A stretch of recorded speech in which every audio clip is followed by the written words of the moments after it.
पहला question, structure analysis से आप क्या समझते हैं, इसके विभिन्न टूल्स को समझाइए। स्ट्रक्चर एनालिसिस तकनीकों एवं ग्राफिकल टूल का एक सेट है जिसकी सहायता से सिस्टम स्पेसिफिकेशन तैयार किए जा सकते हैं जिसे यूजर आसानी से समझ सकता है। स्ट्रक्चर्ड एनालिसिस निम्नलिखित टूल्स हैं जिन्हें हम सिस्टम स्पेसिफिकेशन के रूप में प्रयोग करते हैं। अब जानकारी को निकालने के लिए क्लाइंट के पास से और उस जानकारी को डेवलपर के पास तक पहुंचाने के लिए जो तकनीक इस्तेमाल की जाती है, जो टूल्स इस्तेमाल किए जाते हैं, जिससे कि वो क्लाइंट से इंफॉर्मेशन को लेगा और उसके बाद जाकर के डेवलपर को देगा, तो डेवलपर उसको देख करके क्या करेगा, बनाएगा। जैसे एक बिल्डिंग का पूरा नक्शा बना दिया जाता है, फिर जो इंजीनियर होते हैं उसको क्या करते हैं, पूरा नक्शे के अनुसार चलते हैं। आर्किटेक्ट का काम क्या है, पूरा एक नक्शा तैयार करना, फिर जो इंजीनियर है जो जाकर के सारी चीज़ें बनाते हैं वो उस नक्शे के अनुसार काम करते हैं। ठीक है, तो इसी प्रकार से यहाँ भी टूल्स दिए गए हैं जिसके आधार पर कि सॉफ्टवेयर बनाया जाएगा, सॉफ्टवेयर डेवलप किया जाएगा। तो उस पूरे सॉफ्टवेयर का स्ट्रक्चर के बारे में जो है विश्लेषण करना ही कहलाता है स्ट्रक्चर एनालिसिस। नाम ही है स्ट्रक्चर एनालिसिस। इसमें कौन कौन सी तकनीकें इस्तेमाल की जाती हैं, चार्ट टेक्निक इस्तेमाल की जाती है, डेटा फ्लो डायग्राम इस्तेमाल किया जाता है, डेटा डिक्शनरी इस्तेमाल की जाती है, स्ट्रक्चर्ड इंग्लिश इस्तेमाल की जाती है, डिसीजन टेबल इस्तेमाल की जाती है और डिसीजन ट्री इस्तेमाल किया जाता है। ये सारे स्ट्रक्चर एनालिसिस के अंतर्गत आते हैं।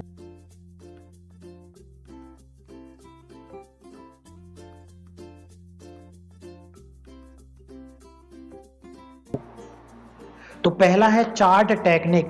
चार्ट का प्रयोग संबंध तथा गति को चित्रात्मक अभिव्यक्ति के रूप में प्रदर्शित करने के लिए किया जाता है। तो चार्ट को अपन डिफाइन करें तो चार्ट डेटा का पिक्टोरियल रिप्रेजेंटेशन है। डेटा को पिक्चर के रूप में दिखाने का अगर तरीका है तो उसको क्या बोलते हैं, चार्ट टेक्निक बोलते हैं। इसका प्रयोग सूचना संचरण, तुलनात्मक कार्य, किसी तत्व को महत्व देना तथा कुछ विशेष परिस्थिति लाने में किया जाता है। तो चार्ट आपने बहुत से देखे भी होंगे, तो बस वही टेक्निक है कि इसमें भी चार्ट टेक्निक इस्तेमाल की जाती है डेटा को रिप्रेजेंट करने के लिए। अब चार्ट के प्रकार कौन कौन से हैं, एक्सेल में अगर आपने एक्सेल किया तो एक्सेल में सारे चार्ट के प्रकार आपने पढ़े। अलग अलग डिज़ाइन होती है चार्ट की। उसमें पहली डिज़ाइन क्या है आपकी, बार चार्ट। बार चार्ट तत्वों के मध्य संबंधों को दर्शाने के लिए प्रयोग किया जाता है। बार चार्ट का प्रयोग प्रायः प्रबंधन प्रदर्शन के लिए होता है। ठीक है, लाइंस होती है हॉरिजॉन्टली, उसको क्या बोलते हैं, बार चार्ट है।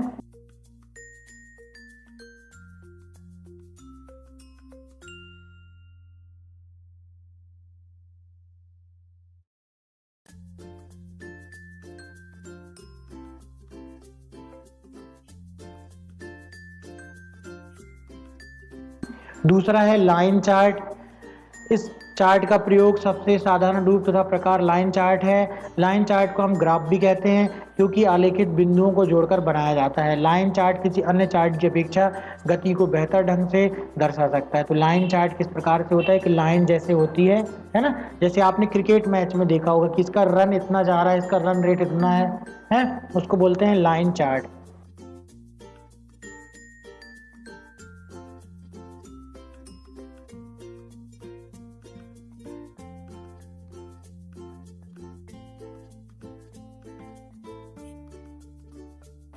Pie chart.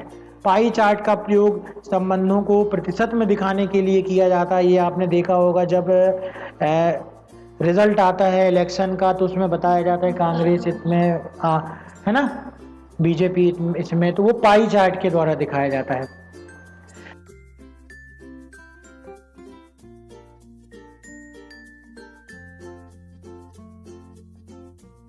तो स्ट्रक्चर एनालिसिस का जो पहला टूल है जिसका नाम था क्या, चार्ट टेक्निक। मतलब कि स्ट्रक्चर एनालिसिस के द्वारा जो रिक्वायरमेंट इंफॉर्मेशन कलेक्ट की जाती है उसमें पहला जो टूल है उसको बोलते हैं चार्ट टेक्निक। तो हमने पढ़ा चार्ट के बारे में।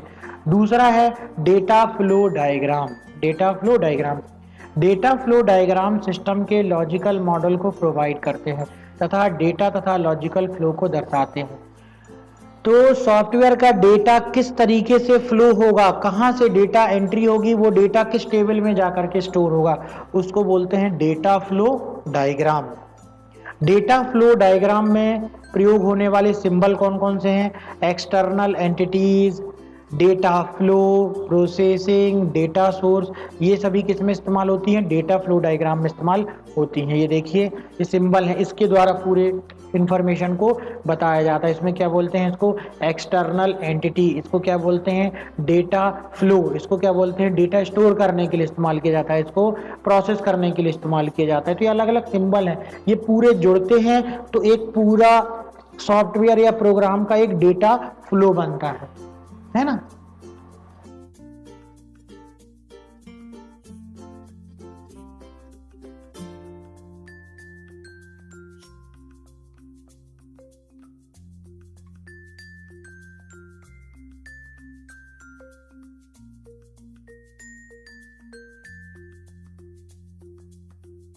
डेटा डिक्शनरी दूसरा टूल है स्ट्रक्चर एनालिसिस का, जिसको बोलते हैं डेटा डिक्शनरी। डेटा शब्दकोश एक स्टोर हाउस है जो डेटा के बारे में इंफॉर्मेशन देता है।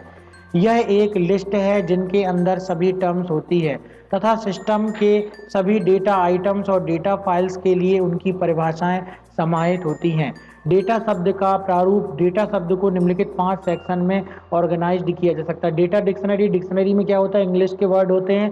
वैसे डेटा डिक्शनरी में क्या होता है? सारे डेटा के टर्म्स होते हैं। जो सॉफ्टवेयर है, जो सॉफ्टवेयर इस्तेमाल किया जा रहा है, उसमें क्या क्या डेटा इस्तेमाल हो रहा है, उसकी डिक्शनरी, जिसमें कि बताया जाएगा कि इस डेटा का मतलब एम्प्लॉय, क्वालिफिकेशन का मतलब एम्प्लॉय कहाँ तक पढ़ा हुआ है, ये डेटा डिक्शनरी में डेटा की जानकारी रहेगी। डेटा की डेफिनेशन किस में रहेगी? डेटा डिक्शनरी में रहेगी। उसके अंतर्गत क्या आता है? Data elements, data flow, data stores, processes, external.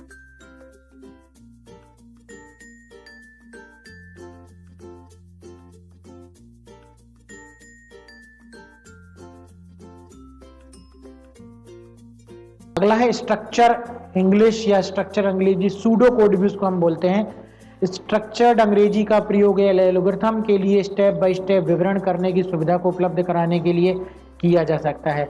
Structured English को इच्छानुसार विस्तृत जानकारी को प्रदर्शित करने के लिए प्रयोग किया जाता है। नेचुरल इंग्लिश लैंग्वेज का प्रयोग इस मेथड में किया जाता है। तो कोई भी प्रोग्राम बनाने के पहले एक सूडो कोड लिखा जाता है, जिसको देख करके प्रोग्रामर जो है पूरी प्रोग्रामिंग कर देता है। जिसको सूडो कोड को एक सामान्य इंग्लिश की भाषा में आप बोल सकते हो कि क्या क्या सॉफ्टवेयर में चाहिए। जैसे 2 नंबर को जोड़ने का सूडो कोड है, पहला नंबर इनपुट करना है, दूसरा नंबर इनपुट करना, दोनों को जोड़ देना, रिजल्ट को शो कर देना है।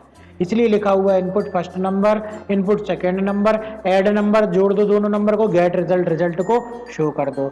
इसको क्या बोलते हैं? सूडो कोड बोलते हैं।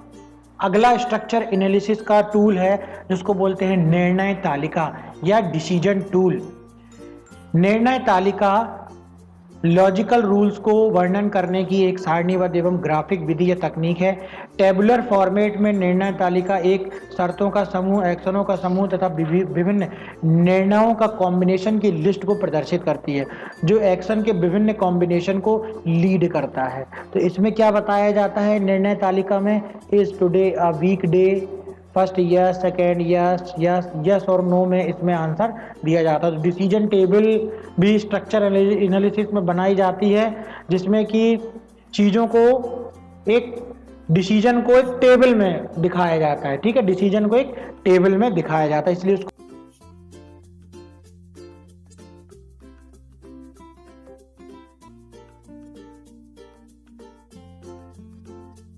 स्ट्रक्चर एनालिसिस का मुख्य टूल है। निर्णय वृक्ष एक ग्राफिकल तकनीक है जो कंडीशन तथा एक्शन को एक सीक्वेंस में प्रेजेंट करता है ना। कंडीशंस को और एक्शंस को एक सीक्वेंस जैसे बनाता है, एक ट्री की बनाता है कि अगर ये होगा तो ये सही होगा, अगर ये गलत होगा तो ये वाले में जो है जाएगा फ्लो। इस तरीके से डिसीजन का पूरा ट्री बनाया जाता है कि अगर ये होगा तो ये होगा और अगर नहीं होगा तो ये होगा। इस तरीके से पूरे को डिसीजन ट्री में पिक्चर के रूप में बता दिया जाता है, सारी कंडीशंस को और एक्शंस को पिक्चर के फॉर्म में। ठीक है, लिखा हुआ है। जो कंडीशन तथा एक्शन को एक सीक्वेंस में प्रेजेंट करता है, यह प्रत्येक कंडीशन और इसके पॉसिबल एक्शन के संबंधों को भी दिखाने की विधि है। निर्णय वृक्ष रूट से प्रारंभ होता है तथा संभावित नोड्स एवं सब नोड्स के चारों तरफ प्रोसेस करता है। इस तरीके से नोड इसमें बनाया जाता है। तो इसको क्या बोलते हैं? डिसीजन ट्री इसको जो है बोलते हैं।